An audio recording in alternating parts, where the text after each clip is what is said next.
Chapter 23. Burning the arrested and criticized before the lamp, a rare phenomenon in history. The poem reads, "A brave warrior does not beg for mercy. A chivalrous man does not take advantage of danger. When they meet, they value righteousness. Life and death are as light as a single command."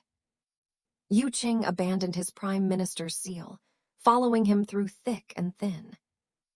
Would he act like a frivolous person, turning on his head in an instant?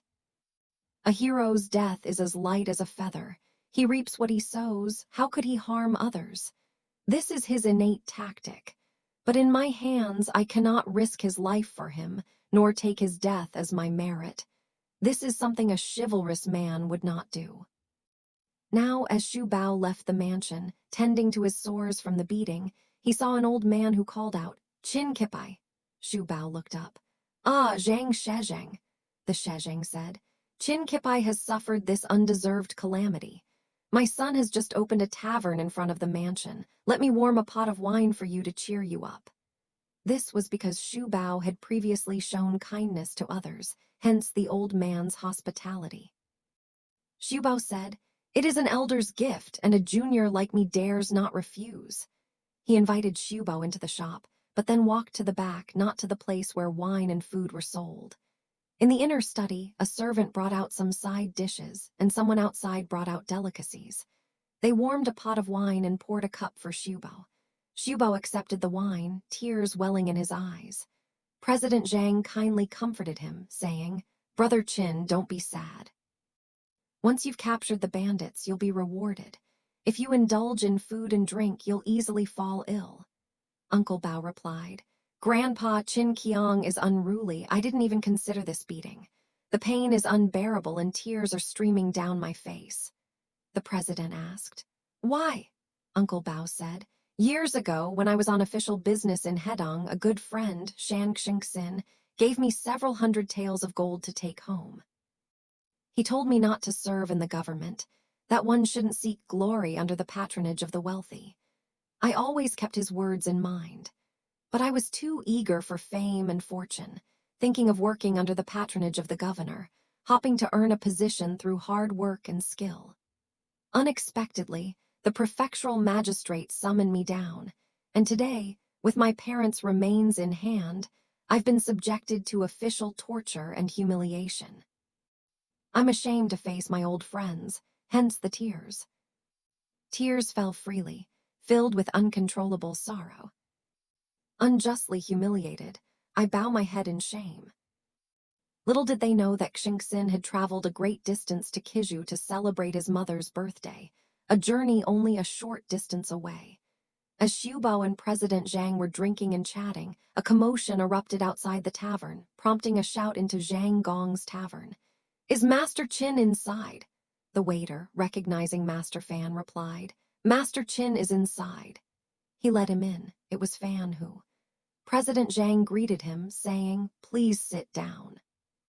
Xu Bao said, "Brother, you've come at the right time. President Zhang is very kind. Please have a drink too." Fan Hu said, "Brother Qin, this isn't about drinking." Xu Bao asked, "What urgent matter is this?"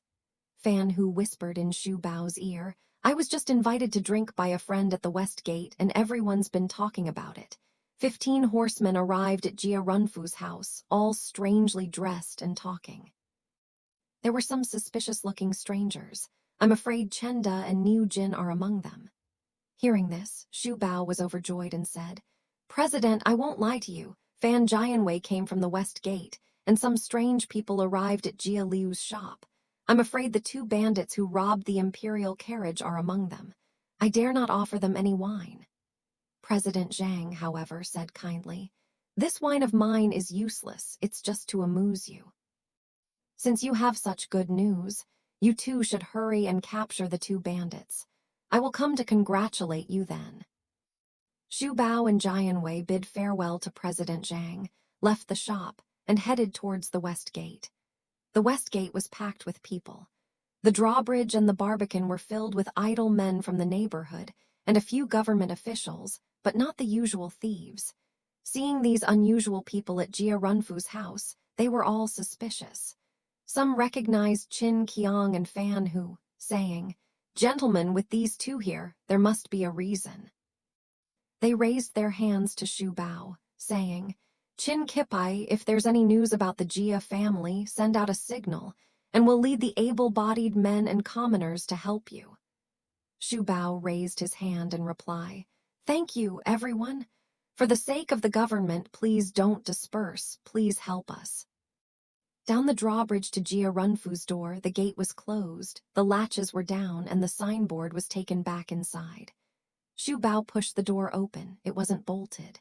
Turning to Fan Hu, he said, "Fan Jianwei, we shouldn't go in together." Fan Hu asked, "Why?" Xu Bao replied, "If we go in together, we'll be trapped and there'll be no one to help us. Although we may not be able to defeat them all, they're desperate bastards. As the saying goes, 2 fists can't beat 4 hands. You stay outside, I'll go in first. If there's any news, I'll give a whistle, and you can call the men at the drawbridge and city gate to block both ends of the street and barricade the alley entrances to help us make our move." Fan Hu said, "Understood." Xu Bao squeezed through the second and third gates. Inside the third gate was a large courtyard, which was crowded with people. Who were they? The friends had been eating their meal for a while, settling down to drink with drummers playing music. Those near the front were the followers of the heroes, while those below were the neighbors living on both sides. Seeing this orderly group set up to drink, they crowded in. At this moment, Xu Bao was afraid that if he rushed in rashly, he would startle the bandits at the banquet. Moreover, Jia Runfu was someone he recognized, and he was afraid that if Jia Runfu saw him first, things would become difficult. He had no choice but to hunch over and blend into the crowd, peering upwards. They were all burly, strong men, dressed in tall turbans and fine clothes. Only 1 or 2 wore small hats. When he tried to see their faces, they all bowed and saluted as the banquet was being set up. There was also a group of attendants surrounding them, making it difficult to identify who they were. When he tried to hear their dialect, the drummers played loudly, and he couldn't hear them. It wasn't until the lamps were lit that he could see in the shadows, and a man standing at the front of the crowd looked like Shan Xingxin. Xu Bao thought to himself, "This man looks like Shan Xingxin. If he were to visit me, he would surely come to my house first. Why is he here?" Just as he hesitated to get a closer look, the banquet was finally set up and the drummers stopped playing. The host called out, "Please sit down, Master Shan." Xingxin replied, "I'm overstepping my bounds."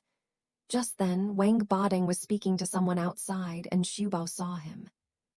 Xu Bao thought to himself, "No need to mention it. Bading invited him to my mother's birthday celebration, but he didn't see me." He turned and walked away. Upon reaching the door, Fan, who had already gathered a large group of people and greeted Xu Bao, asking, "Brother Qin, how did it go?" Xu Bao spat at Fan Hu. "You don't even recognize the person, yet you report trivial matters. It's Brother Shan from Lezhu. You met him at his estate the other day, and he gave you travel expenses from Lezhu. You told me this when you arrived at the manor. If those petty people find out, what will happen when they come to this gate and make a scene?" Fan Hu said, "I haven't met him before and didn't know it was Brother Shan. I heard from others, so I came to invite him." "Well then, go back." With the crowd growing, Fan Hu left. Xu Bao, fearing that his friends inside would find out and it would be awkward, dispersed the people outside. "Everyone, please disperse. It's nothing to do with them. They're not bad people. It's Master Shan from Lezhu, who's quite famous. He's come here with some friends to celebrate my mother's birthday tomorrow." There were so many people that they all asked at once. Meanwhile, Xingxin, seated at the head of the table, had brought a few close friends with him. Being cautious, he called to Jia Runfu. "Just now, when the banquet was being set up, many people were below the steps. I saw a large man hiding behind those people glance at us once and then walk out. The others followed him out. Go and see who he is." Jia Runfu, heeding Xingxin's words, hurried out to see. He saw some people in the side room blocking Xu Bao from leaving. Jia Runfu, having already seen them, quickly said, "Brother Qin, second Brother Shan has come from afar to celebrate your mother's birthday. Upon arriving at my home, he immediately sent me to invite you. I knew you had official business at your residence today and dared not cause any disturbance. Why have you come and now intends to leave? Second brother Shan. Now that I've seen him, how can I go back? Xu Bao, not wanting to repeat Fan Jianwei's words, seized the opportunity and said, Brother, you know I came to the mansion today and overheard Xingzin was here. I was afraid it wouldn't be true, so I came to see for myself, and indeed it is him. I'm dressed in rather poor clothes, so it's inappropriate to see him. Back in Lezhou, I sold my horse because I was short of money for food, and now I'm at home in this state, ashamed to face an old friend. I'll go home and change my clothes before coming to see him, Jia Runfu said. The journey is far, and it's inconvenient to go home and change. I just had 2 new outfits made at the tailor shop. They'll be perfect for your birthday celebration with your mother tomorrow. My body is about the same size as yours. He ordered his men to open the back door and bring the 2 new outfits he had just retrieved for Master Qin to wear. The crowd dispersed. Xu Bao changed his clothes and came in laughing with Jia Runfu. Jia Runfu then added to his earlier lie, calling out, Second brother Shan, I've had someone invite brother Qin here. Everyone cheered and sat down, spreading out a prayer mat. Xu Bao first bowed to thank Xingxin for saving his life years ago. Badeng, Sicheng, and their group of old friends all bowed 8 times to each other. Those who had never met before, out of kinship, introduced themselves and bowed. Jia Runfu then raised his chopsticks to determine Xu Bao's seat. There were 13 people from Yiseng village, making 15 including Jia Runfu and his guests. 8 tables were set up, 2 people per table, with Xingxin seated alone at the head of the table. The host suggested, Brother Qin, please sit with Master Shan. Xu Bao replied, A gentleman loves others with virtue and should not disregard propriety for personal feelings. Brother Shan has come from our humble abode, and Brother Jia has been honored with a bow. I am also a guest of honor today, so I must presume to sit with the host. Please, brothers, offer 1 seat to Brother Shan.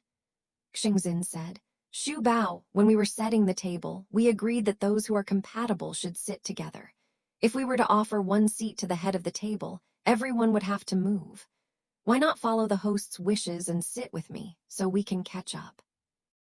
Xu Bao kept declining, but fearing he might disappoint Xingzin's desire for catching up, he openly sat down. Among the many distinguished guests who had traveled from afar was a man of considerable talent. Jia Runfu ordered his men, remove all those high-flying fruit tops and tablecloths from Brother Shan's seat. We are close friends, and we don't value empty formalities. Take a stool and place it in front of Brother Shan's seat. I will sit opposite Brother Shan so we can chat. The friends agreed and sat down. The candles shone brightly, the heroes gathered, the atmosphere was lively and bustling, and wine was passed around endlessly. There is a simplified Tang poem that goes, The wine, fragrant as tulips, gleams like amber when served. The host can make the guest drunk. Where is home then? First, Jia Runfu, carrying a large silver cup, went at each table to offer 2 cups. Then Qin Shubao said, I am grateful that you brothers have come from afar for my sake. I haven't had a chance to offer my hospitality today, so I'll take this opportunity to offer a cup as well. He went to each table to offer a cup, and all the guests were old acquaintances, with whom he had many pleasantries. At the 3rd table on the left were Yu Junda and Cheng Yeajin. Neither of them were literate, and they were among a group of people. Wang Badeng, Chai Sicheng, and Li Xuansui were all refined and had the manners of noblemen. Shan Xingxin, the Yuqi brothers, Zhang Gongjin, Bai Xiandao, and Shi Danai, though rough, possessed a bold spirit. Tong Pizhai and Jin Guojun, members of the Jin family, were also well-groomed. Only Cheng Yeajin was utterly uncouth, so he was treated rather coldly. Unaware that Cheng Yeajin was confident in their old friendship, Yujunda had also heard Cheng Yeajin say they were old acquaintances. Seeing Xu Bao's cold attitude, and after a few cups of wine, somewhat tipsy, he spoke of Cheng Yeajin, saying, Brother, you've always been a wise and experienced man. I never expected you to lie. Yeajin replied, I would never lie again, Yujunda said, the other day. Brother Shan brought the order to inform Aunt Chin of her birthday celebration. I said, Brother, you shouldn't go. You reluctantly said, Brother Chin and I have a childhood friendship. If he had a childhood friendship with you, he would know you can drink. When we first met, it was as if we didn't recognize each other. Now that he's come to offer a toast, he doesn't exchange a single word of greeting, nor does he offer you an extra cup of wine. What's the reason for this? Yeojin became enraged. Brother, if you don't believe me, I'll call him. Yujunda said, Go ahead and call him. Yeojin shouted loudly, Taping Lang, how can you be so arrogant today? It was like a clap of thunder, startling everyone present. Even Uncle Bao didn't know who was calling him and hurriedly stood up. Which brother has mistaken me for Chin Kiang and calls me by my childhood name? Wang Boding and his group of amusing friends clapped and laughed. Brother Chin's childhood name is Taping Lang, we all know that. Jia Runfu explained for Cheng Yeojin. It's Brother Cheng Zhiji, a close friend of Master Yu, who calls you by your childhood name. Uncle Bao was surprised by the voice, walked to Yeojin's knees, grabbed his clothes, looked closely, and asked, Brother, where does your family live? Yeojin shed tears, knelt down, and said his childhood name. I am Cheng Yiling from Banjiuin. Uncle Bao also knelt down and said, So it's Brother Yiling. Children, their hair in tufts, sighed at parting, a separation that seemed to erase the passing of spring. Don't be surprised if we don't recognize each other. Now we are all grown up. Back then, Xiubao and Yeojin were inseparable brothers, playing together day and night. How could they not recognize each other? It's just that Yeojin's face wasn't so ugly back then. Later, he met a strange man and took some elixirs, growing into this blue-faced, fanged, red-haired, and yellow-bearded man. The two bowed again, and Xiubao said, I often think of you, my childhood friend. My mother often misses your mother, wondering if she is well after so long. How wonderful it is to see you both so grown up today. The friends present nodded and sighed. Xiubao rose and ordered his men to move the stool from Shan Yuanwei's seat to Yeojin's seat, reminiscing about their childhood friendship, which surpassed even their chance encounter. Xu Bao, however, seemed somewhat uneasy. When he sat opposite Xingzin across the table, he had been perfectly proper, accepting cups and raising his glasses with ease. Now, at Master Yu's main seat, Yao Jin sat at the lower left, while Xu Bao sat at the far end of the table. His unease was one thing, but Yao Jin, being a rough man, poured him a cup of wine. Xu Bao drank slowly, and Yao Jin began to pull at it, causing Xu Bao to scrape his skin and feel a slight pain, his brow furrowing slightly. Yao Jin became displeased and said to Xu Bao, Brother, go drink with Brother Shan. Xu Bao asked, Why, my dear brother? Yao Jin replied, Brother, you're not what you used to be. Now your horizons are broader and you've become somewhat materialistic. Just now you were drinking with Brother Shan, and you were having such a good time. But after a couple of cups with me, you're frowning and looking unhappy. Xu Bao, not wanting to mention his leg pain, replied, My dear brother, don't take it to heart. I'm not that kind of frivolous person. Jia Runfu then defended Xu Bao, saying, Brother Zhiji, don't misunderstand Brother Qin. Brother Qin's health is a bit inconvenient. Yao Jin, being a rough man, didn't understand the concept of inconvenience and let it go. Xingxin, however, was on good terms with Xu Bao. At the banquet, he asked Jia Runfu, Brother Xu Bao, is there anything inconvenient about you? Jia Runfu replied, It's a long story. Xingxin said, We're close friends, what can't we talk about? Jia Runfu then asked his men, Who are these people standing here? The men replied, They are all stewards who serve the gentleman. Jia Runfu then said to his men, You all have no sense of propriety. You don't know how to greet guests at home, but you only realize your lack of manners when you're out in public. These stewards are here, why don't you serve them tea and meals? He then said to the stewards, Gentlemen, please don't stand here. Please have dinner in the small room outside. There are servants to attend to you here. Jia Runfu saw everyone out to the third gate, locked the gate himself, and then entered to take his seat. Seeing Jia Runfu's behavior, his friends were all suspicious, but they didn't know why. Xingxin waited for Jia Runfu to take his seat before asking, "Brother, why is Uncle Bao inconvenient? Please explain." Jia Runfu replied, "This is an unusual and absurd matter. When the new emperor ascended the throne, he ordered the construction of the eastern capital palace. All the prefectures in Shandong province requested a contribution of 3,000 taels of silver. The Qingzhou prefecture sent an official to deliver the 3,000 taels of silver to the capital. Upon reaching Chang'ai Forest, two unscrupulous friends stole the silver and killed the official. Killing officials and robbing money is commonplace, but then, at the last minute, they revealed their names, Chen De and Niu Jin from Qizhou, the Qingzhou prefecture. Wen Dongdu, acting as the prefect of Qizhou, ordered the arrest of the two thieves. Brother Qin, basking in the glory of his promising future at the governor's mansion, was riding high. This matter has dragged on, and now the blame lies with him to capture these two. Previously, considering the Yamen's authority, they hadn't been punished. Now even Brother Qin has been beaten. The deadline is September 24th, and Governor Liu has declared that the money must be paid to these 10-odd people.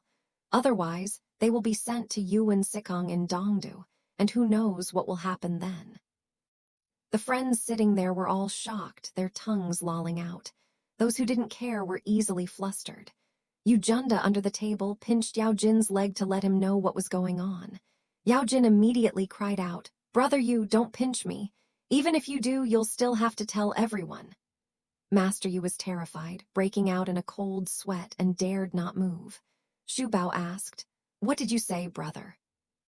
Yao Jin poured a large cup of wine and said, "Brother Xu Bao, please have this cup of wine. After you celebrate your mother's birthday tomorrow, Chen De and Niu Jin will ask you for credit and rewards." Xu Bao was overjoyed and downed the cup in one gulp, saying, "Brother, where are these two?" Yao Jin replied, "The official who handled the case mistakenly recorded their names. They are Cheng Yao Jin and Yu Junda. It was Brother Yu and I who did it." Hearing this, everyone, even Xu Bao, turned pale and stood up.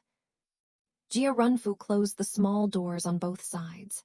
The friends all surrounded the table where Xu Bao and his two companions sat. Xingxin asked, "Brother Xu Bao, what's the matter?" Xu Bao replied, "Brother, don't be alarmed, it's nothing like that. Cheng Zhiji and I have been friends since childhood. His nickname is Cheng Lunzhang. I just heard Jia Runfu say that I have these worries, and he said this silly thing to open my heart so we could drink together." Rumors stop with the wise. You are all wise men, how could you take a joke seriously? Cheng Yaojin became enraged and roared, "Brother Qin, you underestimate me. What is this? Why make such a joke? If you were lying, you would be a beast." While shouting, he reached into his waist pouch and pulled out a 10-tael silver ingot, placing it on the table and pointing, saying, "This is the official silver from Yanzhou, which I brought as a birthday gift. There is sample silver from Qizhou." Seeing it was true, Xu Bao took the ingot and tucked it into his sleeve. Many heroes were stunned, speechless. Xingxin, however, still had some sense of responsibility, saying, "Brother Xu Bao, this matter is fine for you, Yuanwei and Cheng Zhiji. It's just that I, Xingxin, am caught in a dilemma." Xu Bao asked, "Why is it inconvenient for you?" Xingxin replied, "Years ago, my humble abode and you, swearing an oath of brotherhood, vowed to share life and death, truly bosom friends. I begged you not to make things difficult for the two of them, and you eventually agreed. However, there were some mishaps in bringing you to the capital, and it was because of that oath that your life was lost. Now, Yu Junda and Cheng Yaojin are to be handed over to you for the reward, but I was the one who invited you to Qizhou the other day to celebrate your mother's birthday. How can I bear to cause them to lose their lives? Isn't this a dilemma?" Xu Bao said. "I'll leave it to you, brother." Xingxin lowered his head and thought for a while before saying, "I'm in a difficult situation right now, so I'll just ask for half a day's grace." Xu Bao asked, "What do you mean by half a day's grace?" Xingxin said, "Let's pretend we didn't know about this today and that our friends won't have offended you. Tomorrow we'll go to your house to celebrate your mother's birthday and present the small gifts we brought. We can't accept the wine. What's the point of drinking in this kind of situation?" Farewell, everyone. Just tell them that you found out it was the two of them who led the soldiers to surround One village. They're not fools. They certainly won't surrender. They might come out and fight for a while, and we can't control who wins or loses. This is out of desperation. Is that all right, Brother Shubao? Let the fisherman hold his hand, and let the snipe and the clam fight it out, said Xingxin. Shubao said, Brother, you know you are a hero, yet you look down on everyone else in the world. Xingxin said, Brother, are you angry with my words? Shubao said, How could I be angry with you? Years ago in Lezhu, I suffered hardships and dangers, and I was grateful for your life-saving grace, but I was powerless to repay it. Even if you Junda and Cheng Yeajin had come to Kiju at your invitation to celebrate my mother's birthday, and even if they had come on their own, and Yeajin and I have been friends since childhood and he just heard about it, he spoke out generously, I still had no reason to arrest them. Now that you've spoken out, you all feel uneasy. There is a silent person here. Let me show you, and you will be at ease. Xingxin said, Please instruct me. Shubao took out the arrest warrant from his document bag and gave it to Xingxin. Xingxin and the others looked at it. It only had the names Chenda and Niu Jin on it, no one else. Yao Jin said, It was the two of us just now. Not a single detail was missing. After the birthday greetings, we'll go see the governor together. Xingxin handed the arrest warrant to Shubao, who took it and tore it to shreds with a whoosh. By the time Li Xuan Sui and Chai Si-chang came to snatch it, it had already been burned on the lamp. Since the warrant was burned by the candle flame, his reputation for generosity spread throughout the land. How will things unfold? Let's find out in the next chapter.